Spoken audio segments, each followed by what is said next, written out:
Steep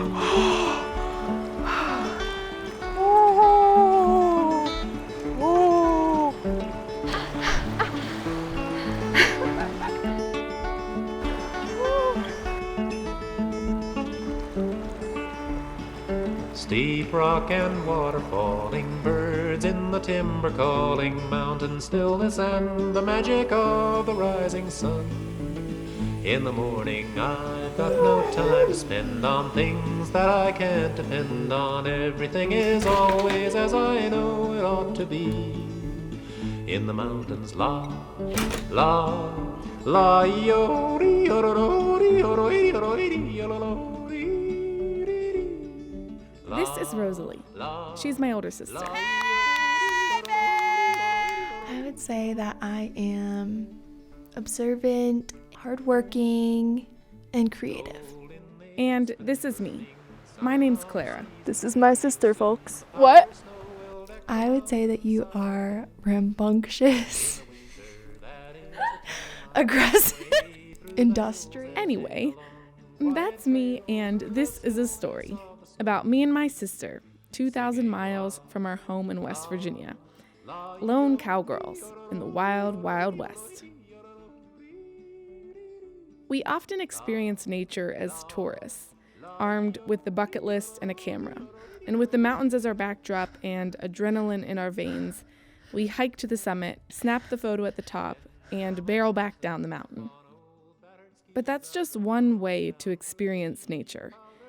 And on this trip, my sister and I, we wanted to try something different. So we went to a valley in Montana, where the air was thick with smoke, and there were more pronghorn than people.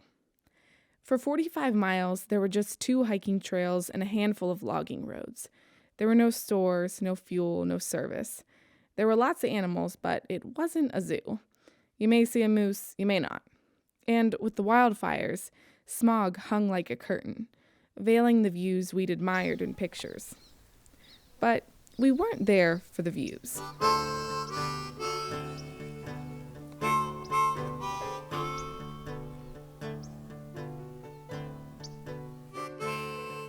I found a hair. Did you really? I found a hair.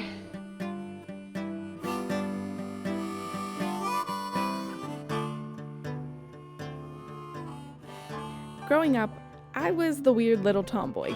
Rosalie was the delicate artist. Somehow, it worked. There are 7 kids total in our family, and in our little sea of siblings, we clung together. She's married now, a fact which I am still trying to come to grips with. Solid, cleverly beautiful, dreamboat human creature. Well, I'm lucky to call my sister. Woohoo! If it weren't illegal, I'd marry her. We took this trip just 2 months after she got married. I called it my honeymoon with her. For 14 days, we traced the streams and the ridges of this valley. Our pace was slow, inching across the wetlands with a notebook and pencil, some paints, and only the finest snacks. On this trip, our goal was to hike slow and experiment with different tools to help us interact with nature. I think the idea came from a possessive feeling that both Rosalie and I are greedy, and we want to have nature all to ourselves. We don't want to share it with 1,000 other people taking the same pictures of the same views. But I think it also came from somewhere deeper, from a need almost to slow down, a craving for interaction rather than reaction.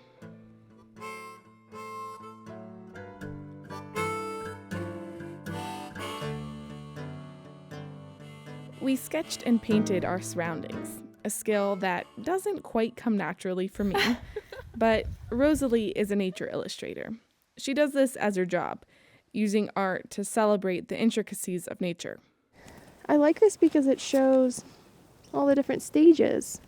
There are like new ones coming on, fresh buds, I think, dead ones, seeding ones.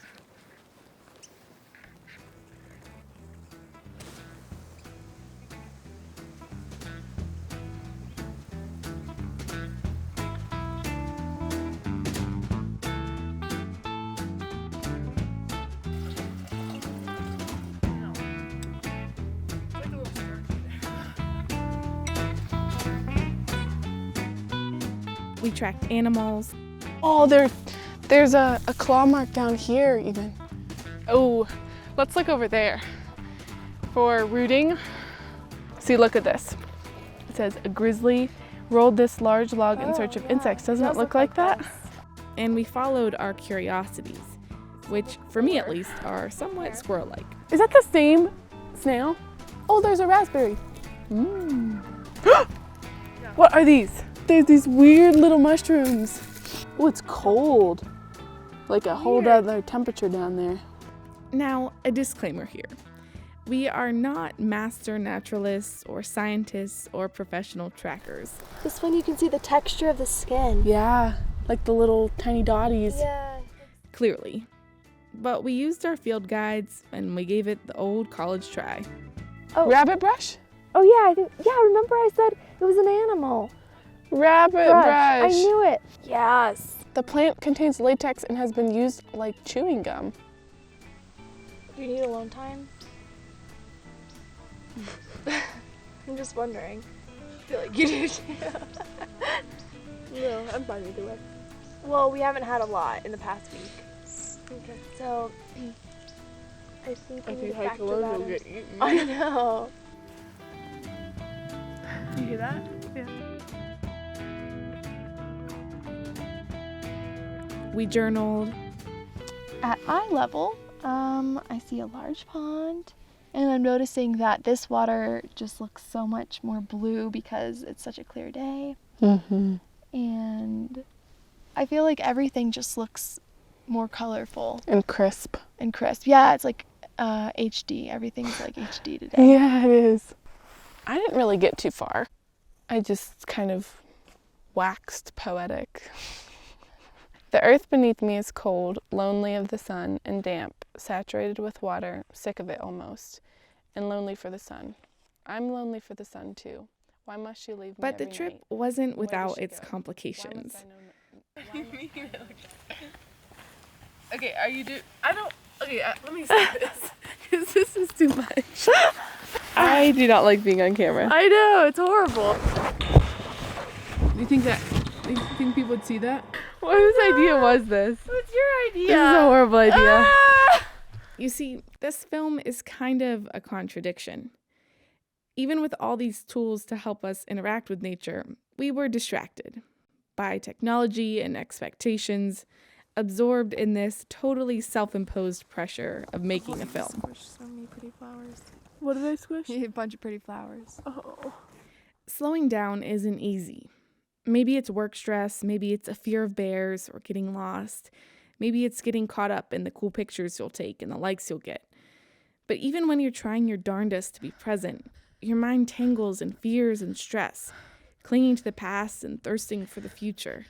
And before you know it, you're sleepwalking, oblivious to the wonders around you, and you have to move faster and faster, racing to keep up with your thoughts. So you have to put up a fight. You have to look around and wake yourself up.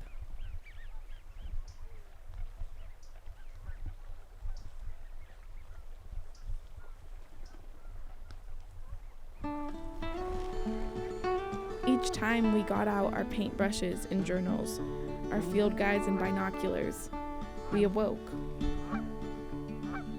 Watch the purple martins as they wheel in the sun. Red-winged blackbirds calling as the day is begun. And you will know that there is no other way. And you will know that there is no other way. Climb upon a mountain where the blueberries grow. Flaxen grass is waving where the south wind blows, and you will know that there is no other way, and you will know that there is no other way. Willows bend before the wind and die when they're old. Squirrels gather acorns when the days turn cold. 14 days with my sister in the wetlands, in the sandhills, on the lakes, and the mountains, and I was filled with wonder. Oh my gosh, it's legs. That's the ibis, right? We hiked the same trails over and over until it felt almost familiar, until the aspen leaves yellowed and the smoke lifted, only to fall back down again. 2 weeks isn't long, but in those 2 weeks, I developed an appreciation for southwestern Montana like no other place I've ever visited. There is no other way. And I know we won't always go this slow. It feels good to go fast, to scratch things off your bucket list, to push your limits. But you know what also feels good? Zooming in on a pile of poop, just yards away from the trailhead, and watching a couple of frogs get it on in a puddle. Wonder if they're having fun. They don't look like they're having fun. And spending so much unstructured time with your sister that you revert back to childhood, devolving into a state that is both disturbing and liberating all at once. Little wonders, they're like little mountains. Wow, look at those paintbrush. You still have to work for them. You still have to push yourself. But boy, is the view worth it. And more often than not, you have the summit all to yourself and that special person of your choosing.